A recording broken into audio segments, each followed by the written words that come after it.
이제부터 시편 탐구 제1강 시편 길라잡이 시편 1편과 2편을 함께 공부하도록 하겠습니다.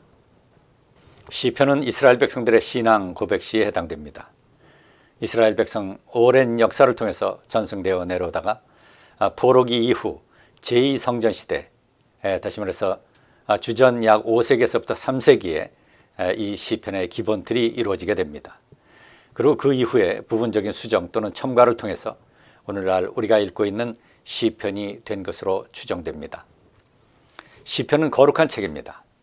그리고 예배를 위해서 지어졌고요. 그리고 예배에서 사용된 시가입니다.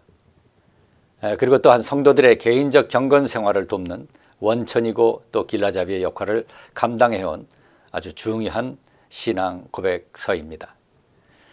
시편은 이제 하나님과 그분의 뜻을 분명히 깨달아 알게 하고요.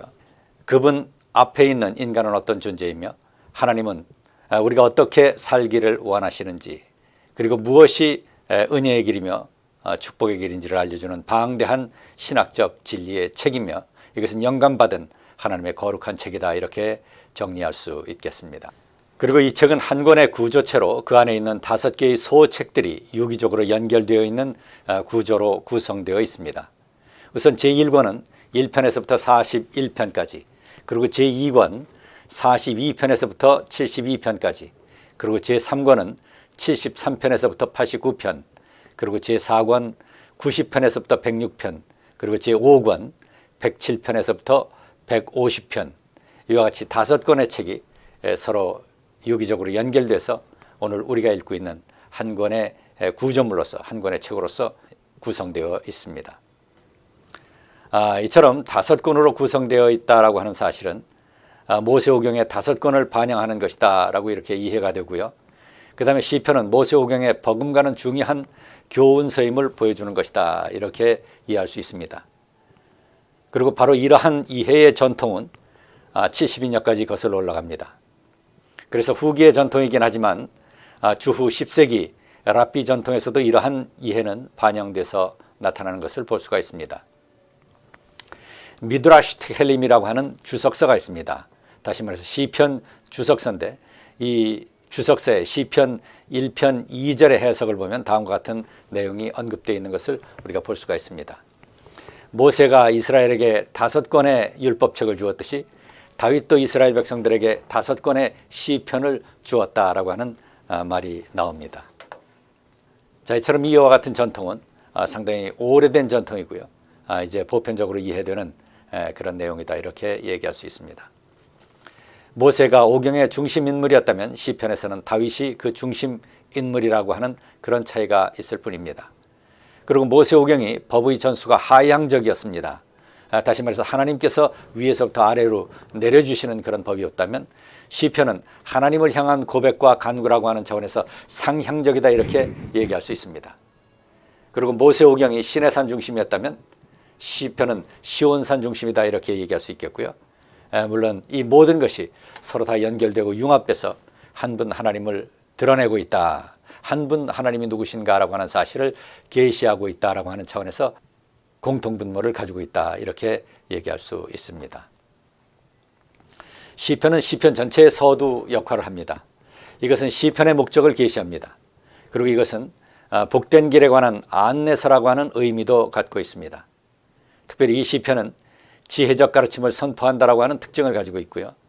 그리고 동시에 토라에 대한 중요성을 강조한다라고 하는 차원에서 토라시의 범주에 넣기도 합니다. 그리고 토라시의 범주에 들어가는 시편으로서는 시편 1편, 그리고 19편, 119편, 이러한 시편들이 토라시라고 하는 장르로 분리할 수 있는 시들입니다. 그리고 이 시편은 2편과 함께 복의 길을 제시합니다. 특별히 복을 가리키는 표현이 시편 1편 1절에 나옵니다. 이것을 통해서 이 시의 목적이 바로 복의 길을 제시하는 데 있다라고 하는 것을 보여주고요. 그 다음에 이제 복을 가리키는 또 다른 표현이 시편 2편 12절 맨 마지막 절에 나오는 것을 우리가 또 관찰할 수 있습니다.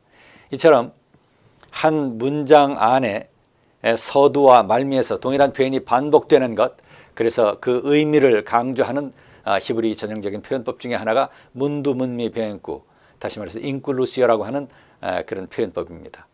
이 지금 복의 길이라고 하는 것, 이것은 시편 1편과 2편의 근본 주제다라고 하는 것을 보여주고요. 그리고 동시에 시편 1편과 2편은 함께 묶어서 읽어야 되는 두 편의 시. 다시 말해서 두 편의 시되 이것은 한 편의 시와 같다, 이렇게 이야기할 수 있습니다. 다시 말해서 시편 1, 2편은 시편 전체의 서두에서 하나님이 원하시는 삶의 길, 곧 복의 길을 제시함으로써 하나님의 백성에 대한 하나님의 관심을 선포하고 있는 것이다, 이렇게 얘기할 수 있습니다. 우선 여기에서 복이란 무엇인가 라고 하는 주제를 잠깐 정리하도록 하겠습니다. 복이란 무엇인가? 복은 히브리어 베라카, 아슈레 또는 토브, 이러한 단어의 번역어에 해당됩니다. 이러한 단어들을 헬라어로 번역하면 마카리우스, 에울로게오 또는 아가토스, 이렇게 번역할 수 있습니다. 이것은 샬롬의 상태에 해당됩니다. 이것은 온전한 평강의 상태를 얘기합니다. 그래서 영적이거나 육적이거나 모든 인간 삶의 영역에서 힘과 건강으로 충만한 것, 그래서 부족함이 없는 온전한 강건한 건강한 상태를 얘기한다, 이렇게 말할 수 있습니다.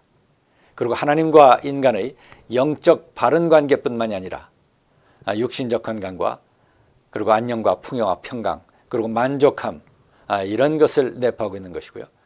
그리고 다른 사람들을 포함한 모든 피조물과의 관계에 있어서 대립과 갈등이 없는 상생과 평안과 화평의 상태를 나타냅니다. 그런 상태 속에 있는 것을 우리가 샬롬의 상태, 이렇게 얘기하고요. 그런 상태에 있는 것을 또한 복이다, 이렇게 얘기할 수 있습니다. 그래서 사실상 샬롬과 복은 유사어에 해당된다, 이렇게 볼 수 있습니다.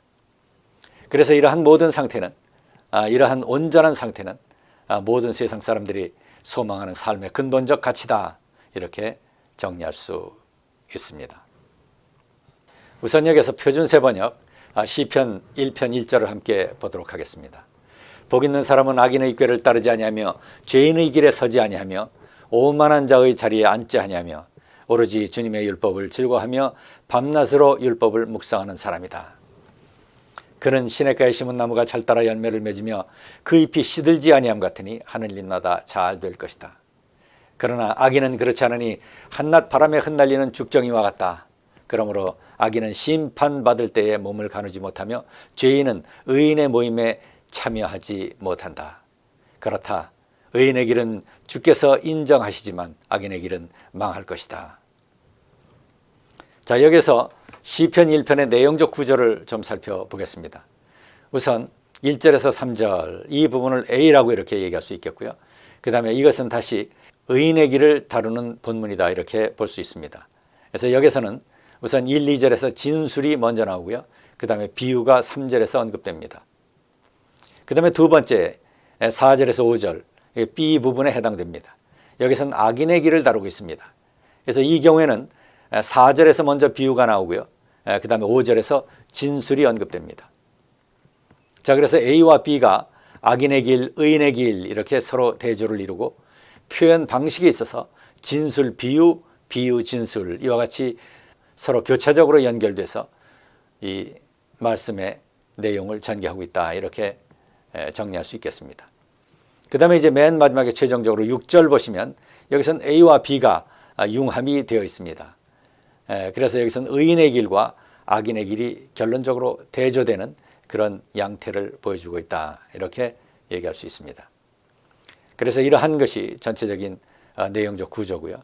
이 내용적 구조는 전체적으로 교차 대국법 구조로 되어 있다, 이렇게 정리할 수 있겠습니다. 이미 앞에서 언급한 바와 같이 이 시에서 우선 눈에 띄는 주제는 복입니다. 그리고 복 있는 사람을 가리키는 아슈레가 그 핵심 어휘다, 이렇게 얘기할 수 있습니다. 이 시는 무엇이 복된 길인가를 서술합니다. 그리고 그 결과가 무엇인가를 우리들에게 알려주고 있습니다. 그리고 이와 대조되는 삶의 모습, 다시 말해서 악의 길은 어떠한가라고 하는 것을 우리들에게 보여줍니다. 즉 악인의 삶은 결국 의인의 모임에 들어가지 못한다. 5절에서 악인은 심판을 받을 때 얼굴을 들지 못하며 죄인은 의인들의 모임에 들어서지 못한다, 이렇게 말하고 있습니다. 여기서 의인들의 모임은 포괄적 의미를 내포합니다. 하나님의 신실한 언약 백성 가운데 거함으로 누리는 하나님의 은혜, 이것이 하나고요. 그 다음에 종말론의 세계에서 누리게 되는 내세적 복을 포함한다, 이렇게 볼 수가 있겠습니다. 하나님의 신실한 언약 백성 가운데 함께 삶으로 누리는 하나님의 은혜의 역사와, 그리고 종말의 세계에서 누리게 되는 내세적 복이라고 하는 두 가지 주제가 여기에 포괄적으로 내포되어 있다, 이렇게 볼 수 있습니다.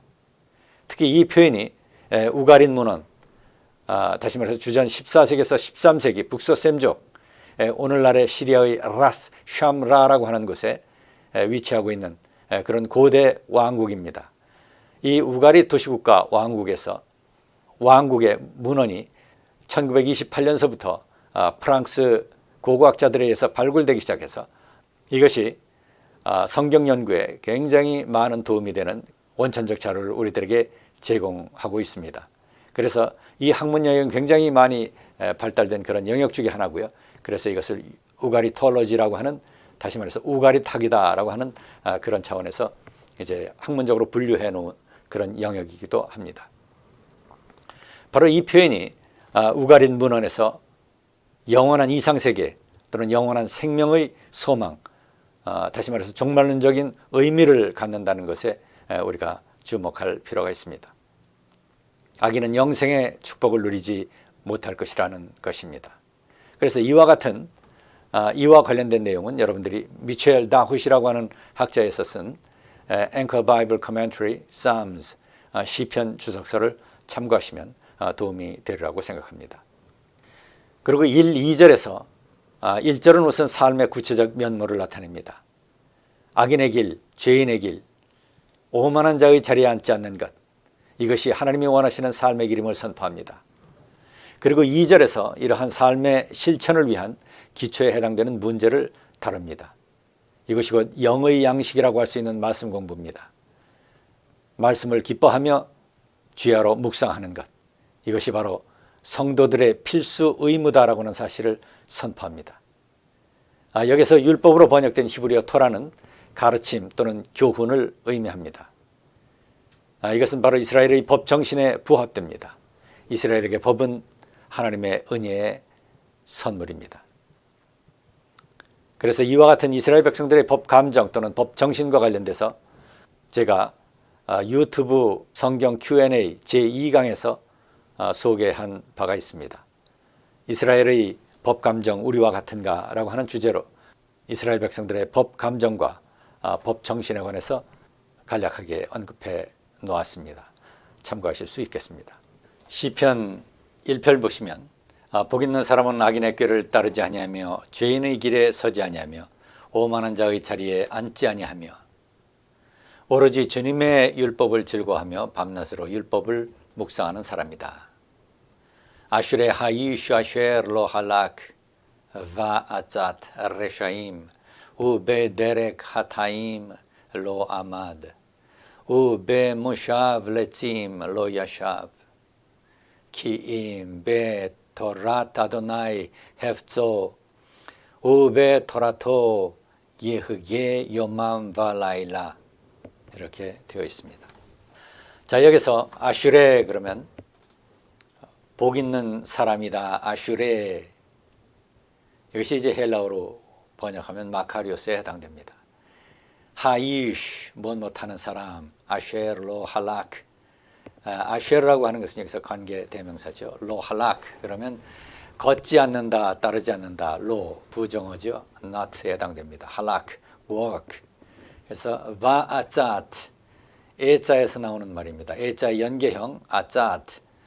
이것은 계획, 궁리 또는 꾀임, 뭐 이런 의미를 가지고 있는 단어입니다.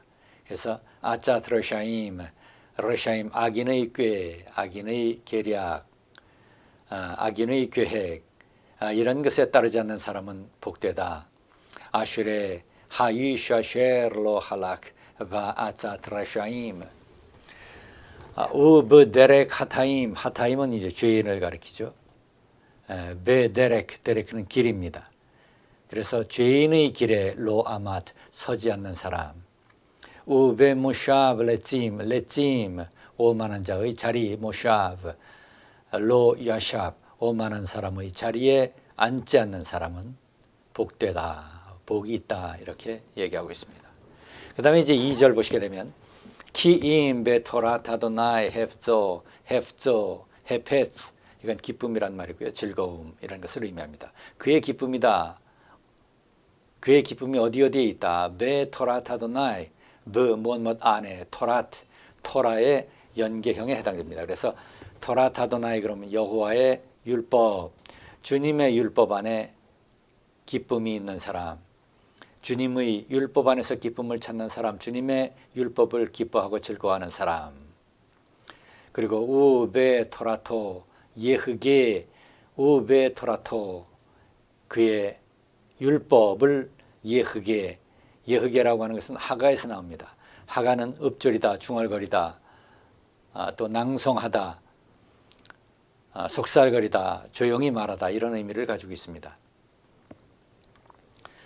여기서 하나님의 율법을 읍조리는 사람, 요맘 발라일라 밤낮으로 하나님의 율법을 읍조리고 공부하는 사람, 이런 사람은 복되다라고 하는 의미를 가지고 있습니다. 자, 오직 그러한 사람만이 하나님의 은혜와 축복을 누릴 수 있다라고 하는 것을 얘기합니다. 복 있는 사람은 악인의 꾀를 따르지 아니하며 죄인의 길에 서지 아니하며 오만한 자의 자리에 앉지 아니하며 오로지 주님의 율법을 즐거워하며 밤낮으로 율법을 묵상하는 사람이다. 키임 베토라타도 나의 헤프조 하나님의 율법을 주님의 율법을 즐거워하는 사람. 우베 토라토 예흐게 하나님의 율법을 공부하는 사람. 주야로 요만 발라일라 이것이 지금 시편 1편과 2편의 내용입니다. 자, 여기서 히브리 동사 하가는 읍조리다 또는 중얼거리다, 속살거리다 이런 것을 나타낼 때 사용하는 말입니다. 그리고 조용한 소리로 반복해서 발설하는 것을 의미하는 말에 해당되고요. 말씀을 소리내서 외우고 공부하는 것을 말합니다. 1절에서 악인의 꾀에 빠지지 않고 죄인의 길에 들어서지 않고 오만한 자의 자리에 앉는다라고 하는 실천적 차원에서의 행동을 먼저 언급합니다. 그리고 2절에서는 말씀 공부의 중요성을 강조합니다. 자, 이렇게 두 가지 사실, 우선 먼저 실천적 차원에서의 행동을 먼저 강조하고 그 다음에 이어서 말씀 공부의 중요성을 언급합니다. 이것은 하나님의 뜻을 실천하는 것은 바로 하나님의 말씀에 기반하지 않으면 안 된다라고 하는 것을 얘기하는 것이고요. 그리고 하나님의 말씀은 선한 행동을 위한 기초이고 양식이다라고 하는 사실을 선포하고 있는 것입니다. 그래서 영의 양식 없이는 하나님의 뜻을 온전히 실천할 수 없다라고 하는 사실을 강조합니다. 1절과 2절은 이렇게 행위와 진리, 그리고 실천과 진리, 그리고 삶과 말씀의 상호 보완적 관계다. 그래서 우리의 삶 가운데 이 양자에서의 순종과 그리고 승리가 복된 삶을 위한 필수 조건이다라고 하는 사실을 선포하고 있는 것입니다. 관련 본문 베드로전서 2장 2절을 보시면 갓난아이들처럼 순수하고 신령한 젖을 그리워하십시오. 여러분은 그것을 먹고 자라서 구원에 이르러야 합니다. 이렇게 말씀하고 있고요. 그 다음에 에베소 6장 10절 보시면 다음과 같습니다. 함께 보시겠습니다. 에베소 6장 10절 끝으로 말합니다. 여러분은 주님 안에서 그분의 힘찬 능력으로 굳세게 되십시오. 악마의 간계에 맞설 수 있도록 하나님이 주시는 온몸을 덮는 갑옷을 입으십시오. 우리의 싸움은 인간을 적대적으로 상대하는 것이 아니라 통치자들과 권세자들과 이 어두운 세계의 지배자들과 하늘에 있는 악한 영들을 상대로 하는 것입니다. 그러므로 하나님이 주시는 무기로 완전히 무장하십시오. 그래야만 여러분이 악한 날에 이 적대자들을 대항할 수 있으며 모든 일을 끝낸 뒤에 설 수 있을 것입니다. 그러므로 여러분은 진리의 허리띠로 허리를 동이고 정의의 가슴막이로 가슴을 가리고 버티어 서십시오. 발에는 평화의 복음을 전할 차비를 하십시오. 이 모든 것에 더하여 믿음의 방패를 손에 드십시오. 그것으로서 여러분은 악한 자가 쏘는 모든 불화살을 막아 꺼버릴 수 있을 것입니다. 그리고 구원의 투구를 받고 성령의 검 곧 말씀을 받으십시오. 온갖 기도와 간구로 언제나 성령 안에 기도하십시오. 이것을 위해서 늘 깨어서 끝까지 참으면서 모든 성도를 위해 간구하십시오. 이렇게 되어 있습니다. 자, 우리가 하나님 안에서 하나님의 사역을 감당하면서 또는 예수 그리스도를 닮아가는, 예수 그리스도 하나님의 형상을 회복해가는 그런 과정에서 우리가 힘찬 능력으로 굳게 살기 위해서, 그리고 악마의 관계를 맞설 수 있도록 하나님께서 우리들에게 주시는 전신갑주를 입으라, 이렇게 말씀합니다. 우리의 싸움의 상대는 인간이 우리의 상대가 아니라 통치자들과 권세자들, 그리고 어두운 세계 지배자들과, 그리고 하늘에 있는 악한 영들, 이것이 바로 우리의 적이다, 이렇게 얘기합니다. 우리의 싸움의 대상, 우리의 싸움의 상대다, 이렇게 얘기합니다. 이를 위해서 하나님께서 우리들에게 주시는 믿음의 방패, 이것을 손에 들고 공격무기 성령의 검, 곧 하나님의 말씀으로 무장하라, 이렇게 선포하고 있습니다. 우리가 말씀을 따라서는 온전히 우리가 사탄의 괴계와 사탄의 공격에 대항할 수 없습니다. 하나님의 말씀을 떠나서는 우리가 하나님의 형상대로, 하나님의 형상으로 회복될 수 없고 하나님의 형상을 닮은 존재로 만들어져 갈 수 없습니다. 하나님의 말씀만이 양식이요 길이요 절대적인 무기인 줄 믿습니다. 이사야 55장 9절에도 이와 같이 말씀합니다. 하늘이 땅보다 높듯이 너희의 길은, 나의 길은 너희의 길보다 높으며 나의 생각은 너희의 생각보다 높다. 비와 눈이 하늘에서 내려서 땅을 적셔서 싹이 돋아 열매를 맺게 하고 씨 뿌리는 사람에게 씨앗을 주고 사람에게 먹을거리를 주고 나서야 그 근원으로 돌아가는 것처럼 나 입에서 나가는 말도 내가 뜻하는 바를 이루고 나서야, 내가 하라고 보낸 일을 성취하고 나서야 나에게로 돌아올 것이다. 하나님 말씀의 역동성을 우리들에게 알려주고 있습니다. 하나님의 말씀은 마치 하늘에서 비가 내려 땅에 싹을 돋고 열매를 맺게 하고 돌아가는 것처럼, 하나님의 말씀은 하나님께서 선포하신 말씀, 하나님의 약속, 바로 그 말씀은 반드시 열매를 맺고 그리고 이 땅에서 결실을 맺고야 돌아올 것이다 라고 하는 사실을 우리들에게 알려주고 있습니다. 꽃은 시들고 푸른 마르나 하나님의 말씀은 영원히 서 있다. 이사야 40장 6절에서 8절 말씀과 같은 맥락에서 이해되는 그런 귀한 하나님의 진리입니다.